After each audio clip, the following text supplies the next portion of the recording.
topics and opinions expressed on the following show are solely those of the hosts and their guests and not those of W4WN Radio, its employees, or affiliates. We make no recommendations or endorsements for radio show programs, services, or products mentioned on air or on our web. No liability, explicit or implied, shall be extended to W4WN Radio, its employees, or affiliates. Any questions or comments should be directed to those show hosts. Thank you for choosing W4WN Radio. This is Beyond Confidence with your host, Divya Parekh. Do you want to live a more fulfilling life? Do you want to live your legacy and achieve your personal, professional, and financial goals? Well, coming up on Divya Parekh's Beyond Confidence, you will hear real stories of leaders, entrepreneurs, and achievers who have stepped into discomfort, shattered their status quo, and are living the life they want. You will learn how relationships are the key to achieving your aspirations and financial goals. Moving your career or business forward does not have to happen at the expense of your personal or family life, or vice versa. Learn more at www.divyaparekh.com, and you can connect with Divya at contact@divyaparekh.com. This is Beyond Confidence, and now here's your host, Divya Parekh. Good morning, listeners, and today we are going to have a conversation, just you and I. And today we are going to be talking about one of my favorite things, storytelling.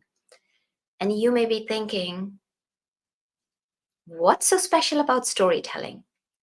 I want you to take yourself maybe 5,000 years back, even during those times when man was not so well versed with technology and there was no language, nothing.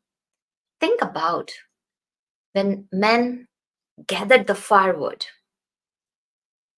to cook their food, and imagine a family or maybe even a tribe or a clan sitting around the fire and telling stories.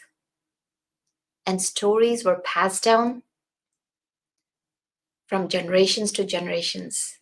Think about a grandpa having his granddaughter and grandson sitting by him and telling them stories. How they could hunt, how they could protect themselves from animals, how they could find the food in nature.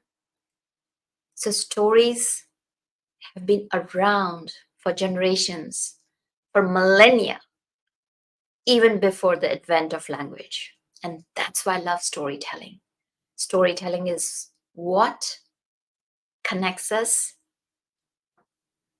with our family, our friends, and ourselves. So I want to share something very beautiful.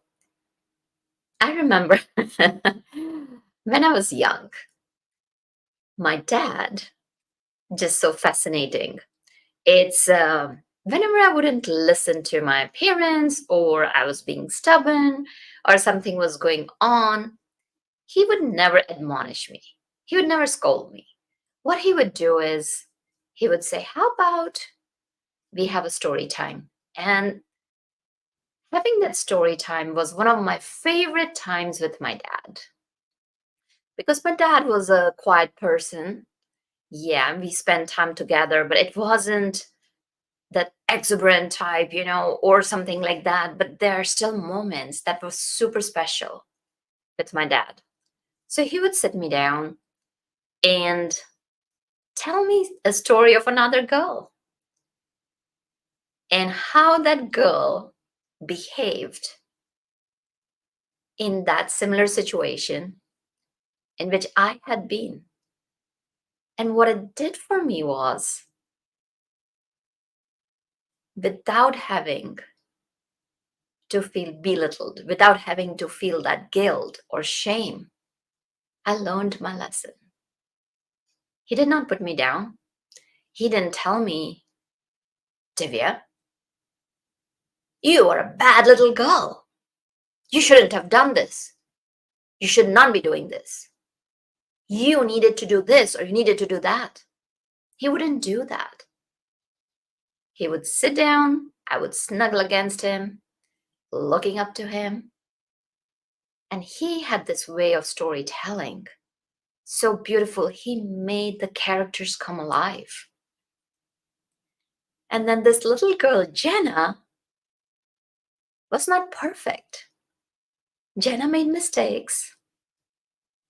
And what Jenna did was, Jenna owned up her mistakes. And when she owned up, she learned her lesson. And she didn't do it the next time. Or even if she did, she learned the lesson again. And he demonstrated through the stories that it was okay to fail, it was okay to fall. And from there, I have created this mantra for me: it's okay to fall, it's okay to fail, it's not okay to give up. Because, hello, human, yes, whether it's me or whether it's you, let's say hello, human, because we're human beings and we have this wonderful capacity where we can bounce back. Yes, we can bounce back. We can learn from our mistakes. We can grow and we can change our lives. We can change other people's lives. And the reason I'm sharing about storytelling is because just a couple of days back, I lost my dad. And I'm honoring him. I'm devoting this episode to him. And I want to share about storytelling because I grew up with storytelling. Not only my dad passed on stories to me, my grandparents passed on so many stories to me, and I used to write stories. I used to love writing short stories. I used to let my imagination just run and create these characters. So here's what I'll share with you. Whenever my parents grounded me, I would go sit on the highest branch of this tree. It was a tropical tree, beautiful tree. It used to have these white, beautiful flowers, tiny, tiny little flowers shaped like stars, and they smelled heavenly. And the canopy of leaves was so thick that when I would just go and sit on the topmost branch, I felt I was in a wonderland of my own. That was my kingdom, the sunlight filtering through the leaves. And I would look up and I would see this just beautiful green light. I felt cozy, I felt warm, and my imagination took flight. And I wrote stories after stories. And of course, there was no structure to it. I was very young, and yet I was able to let my creator come out of me. And remember, each and every one of us, yes, every one of you has a creative genius within you. And it doesn't mean that you have to tell stories, you have to write. Everyone has their own creative geniuses. It could be dancing, it could be painting, it could be problem solving, it could be listening to people and coming up with solutions. You could be a creator in public relations, you could be a creator in human relations, you could be a creator of any form of art. And that's one thing I want to bring across today: creativity.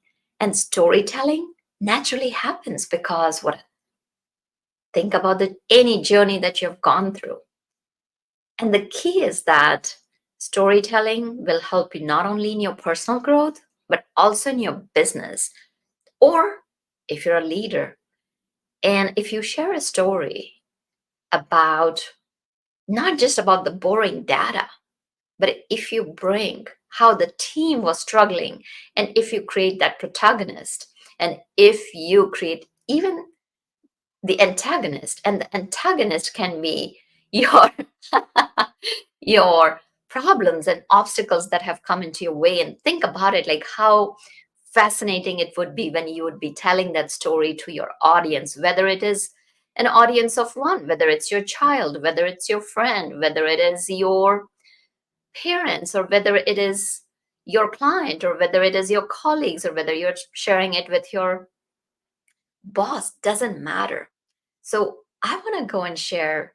And I can tell you that I'm sure that as I was sharing the story with you, you were able to picture me sitting in that tree and just being surrounded by the warmth of the nature, being surrounded by the warmth of that sunlight, and that just jazzing me up and filling me with life. And like even today, I can share with you when I go back in time and transport myself to that moment, it fills me with this beautiful energy.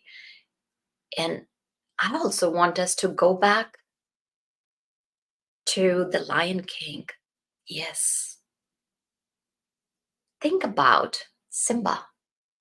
Simba feels guilty about his father's death, Mufasa. And of course, his uncle Scar is instrumental in like so many things where Simba is confronting himself. He's grappling with the death of his father. And of course, his treacherous uncle Scar is on his tail. So what does Simba do? He exiles himself. He abandons his identity and responsibilities. The defining moment happens when Simba confronts his past. And at that time, the story takes a significant turn. And don't we all go through? Can't you relate yourself that so many times we are so harsh on ourselves? We don't identify with so many things. We don't identify that it's okay to fail. We identify that we are a failure and we retreat back. So here's what I'm going to do. I'm going to challenge you today. Challenge you to become aware of the stories you're telling yourself, just like Simba did. So the storytelling is just not for you to tell stories to others. It's also for you to see what stories are you telling yourself. So critical for you to know what stories you're telling and how you can reframe and how you can take that journey and tell the story about it to somebody else. Because I guarantee you, yes, I guarantee you that there is someone else who is experiencing what you have experienced. And imagine you having that impact on that person's life just because you have shared that story. So remember that storytelling is not an option, it's a responsibility, because we are not just here to have fun and of course we are here to have fun. Our lives are more than that. I dare you, I challenge you to become more than who you are. Go beyond who you are. Go and see how much more can you express yourself, who you can become. And that can happen through storytelling, through going through what stories you're telling. Are you that little Simba? Are your fears your Uncle Scar? Are you grappling with your past mistakes? Yes, a lot of things can happen. And here's the thing, we all are emotional beings. And also know that we all make our decisions through emotions, but justify it through our logical brain. But emotions play a crucial role in our lives. And as a result, emotions play a crucial role in storytelling. And it's through emotions that we can just going from a mere sequence of events to making that story a memorable experience. Now, just let me tell you, how it can be different. And I will show you. So, for example, I'm going to go back to Jenna because my dad used to love telling me stories about Jenna. So, okay, if I'm telling you, okay, Jenna's a little girl, lives in a town. She went to school. She graduated from high school. She went to college. She graduated with her MBA and now is working. What does it do for you? Nothing. Yes, nothing. Now, versus we bring an emotion to the story, we describe Jenna. Jenna is a precocious girl who is impulsive sometimes, who will jump into things without realizing that there could be danger. And she can be a little stubborn sometimes, where if she has made a mistake, she will feel really bad that why did she do that? And then she will retreat back. So now it gives you a picture of this little girl. Who is Jenna? Now let's progress her story further down. As Jenna grew up and as Jenna learned that it was okay to make mistakes, it was okay to fail. So as she was in high school, she was trying to fit in the popular girl club. But she was not a popular girl. And as she was trying to get into the popular girls' clubs, she could not. And she started feeling that she was not enough. She started feeling that, oh, I don't want to go to school. She started skipping school. And then one day, one of the teachers who knew that Jenna was bright, Jenna was sitting at the back of the class. Jenna would not look up. So what had changed was when Jenna had stepped into ninth grade, she was bright-eyed. She was sitting in the front of the classroom answering questions. She would raise her hand every time the teacher asked, like, okay, this is, who can answer this? Whether it was math class or English class or chemistry class or any class it was, her hand was up. And slowly by slowly, because other kids started mocking, oh, look at Jenna, the show off. Oh, look at Jenna, this and that. She's not having fun. She is a bore. She's a nerd. So what happened was Jenna started retreating back. Jenna started sitting in the back of the class. So teacher asked Jenna, please stay back of our class. And the teacher told Jenna, Jenna, you're getting ready for college. You're such a bright student. And I would love to see how I can support you so that we can bring your grades up.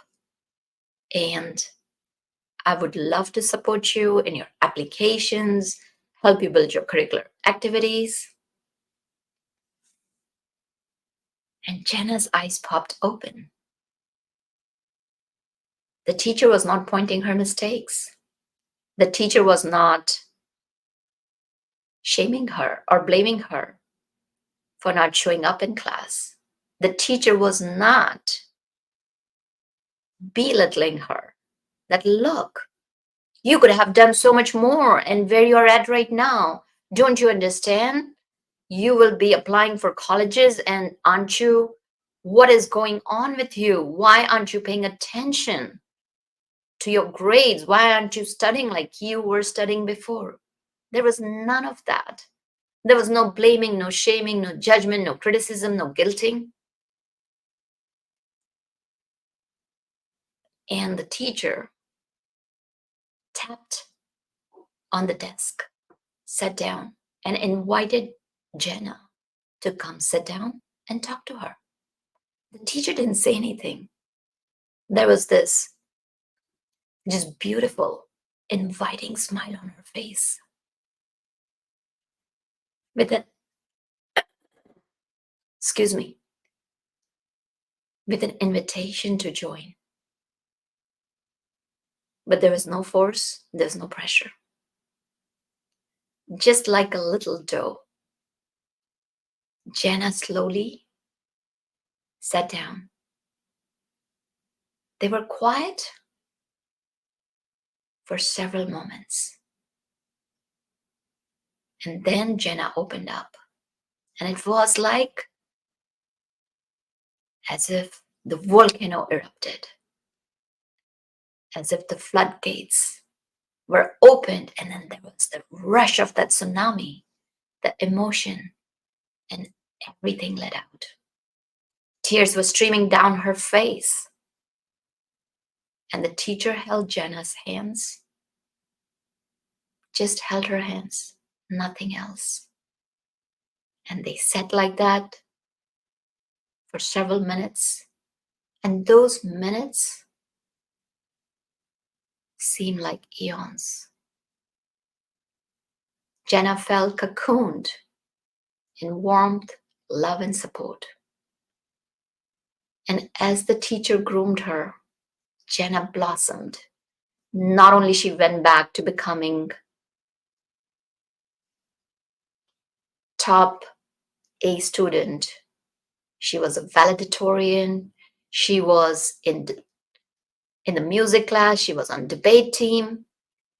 Got into a great school.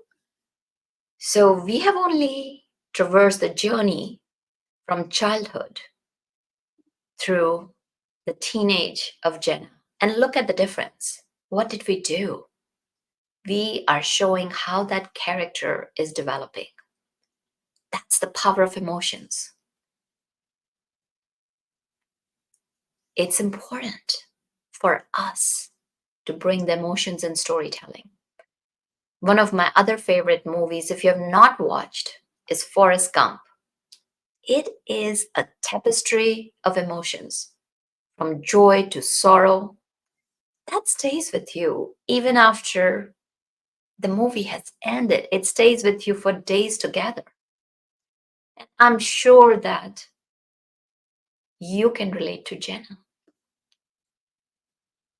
So we have shown you how the emotion can make the story rich, how it can make it relevant for your audience. Now let's take a look at how can you go about it. Let's try something together. I want you to remember of a story, whether it was your grandpa, your grandma, your mom, your friend, your teacher, anyone, or a scene from a movie that moved you. So think about it. Take yourself back in that time. What emotions did it stir? Was it fear? Was it joy? Was it anger? Was it, yeah, adventure? Was it like you were there, yes, go, go, go? Were you rooting for the character? Or was it a mix of emotions? Really key to the bringing of emotions in storytelling. It's getting in touch with your emotions. And remember, this is more than nostalgia. It is a way to understand the emotional depth we can bring into our own stories. Because when you become familiar, when you become aware, so it is two things: attention, yes, attention to your emotions, and intention as to how those emotions can be woven into your storytelling. So that's one exercise that you can do, and do it with me as you're listening to this podcast. And if you wanna, whether you're watching us on YouTube or whether you are listening us to on the podcast, rewind it back and sit down and go through it. All right, another thing that you can do is, how do the emotions play out in your life, day-to-day life? What's happening? Not only your emotions, but surrounding you. So recently, so here's what I'm going to share a story with you. I love nature. So now that doesn't mean I like exercising. Sometimes I do, sometimes I don't. So usually what happens is I have several different favorite parks. And one of my favorite parks is where when I start out with my hike and as I'm coming back, I end up in the children's play area where there are swings, and I love swinging. I can tell you, as a child, I used to love being in trees and swinging and just being outdoors. So what I do is, especially on days when I'm not feeling like exercising, and yeah, it happens to all of us. Remember, we're human beings. At any time you feel that you don't want to do anything, just say, "Hello, human. It's okay."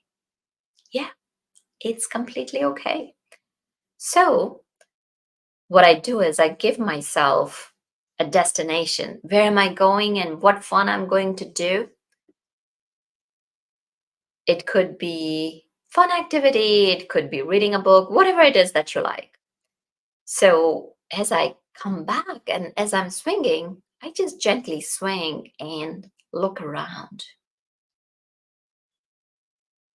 The laughter of a child, or if a child has fallen down, or if kids are not playing, moms scolding their children, no, no, no, you can't do that.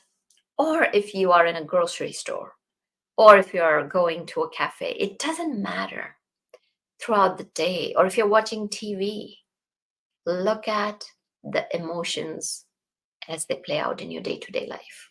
It could be you would be walking down the street and somebody smiles at you. See how the eyes crinkle up. See how the smile reaches their eye. And sometimes you'll find that people will just smile for the heck of smiling, and the smiles don't reach their eyes. Another story that I'm going to give to you is one of my other hiking trails. There's this wonderful, beautiful lady. Like, she has her music going on. She is so full of energy. And as she's going on the bike, as she's riding her bike, she goes, "Good morning, good morning." And just the level of energy in her voice is just so amazing and so catchy and contagious. So look around for those emotions in your day to day life. And now the key is, after observing all this, how can you apply your emotions that you've learned about, that you've become aware of? And you know that. You know about the emotions. How can you sprinkle those emotions in your storytelling? You may say, "Oh, Divya, you have been doing since you were a child." But remember, when I read some of my stories, when I grew up, I would not share them with you. Maybe I would. I don't know. They did not have any head or tail. I was just doing a brain dump. I wrote whatever came to my heart. And that's the key. So, for the first time when you're doing a storytelling, any event, so for example, you are meeting up your friends for dinner, or you are inviting somebody to your house, or you're going out, or you're traveling with someone. And always what happens is that, when you're sitting down around for a family dinner, whether it's a family dinner or with friends, it's always fun if you have a story to share. And now, if you can sprinkle it with some emotions and bring a little humor to it, it makes for entertainment. And I'm not saying that you got to become an entertainer, or you could be sitting down and talking to someone who is in trouble, or you could be sitting down and talking to someone who is not feeling good. There can be multi ways you can use your storytelling. So, first thing is, pick one story that's the easiest for you. And now just do the brain dump. Yep, write it out.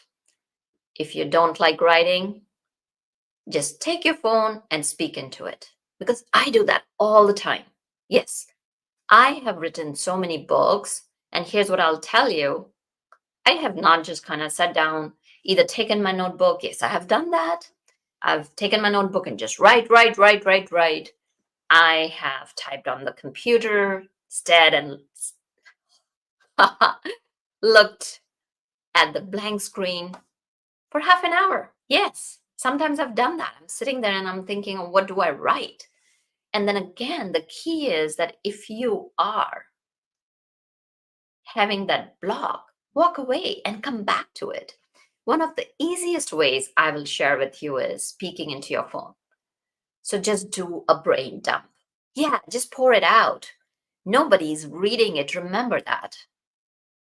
Nobody's reading it. Yes, the key is yes, it's daunting. It can be intimidating.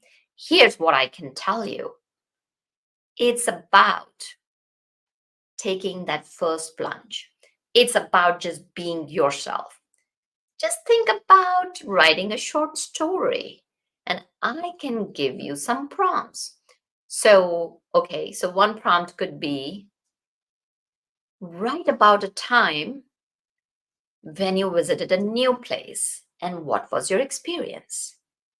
Another prompt, write about one of those times when you prepared a new dish and when everything went wrong. Now you could create a prompt for yourself. Write about a time when everything went wrong. Write about a time when everything seemed to fall into place.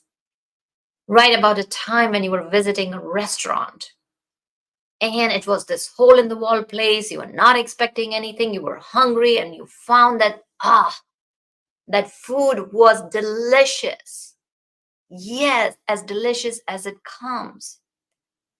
So just pick one of the stories that has happened in your life, one of those experiences, and do a brain dump.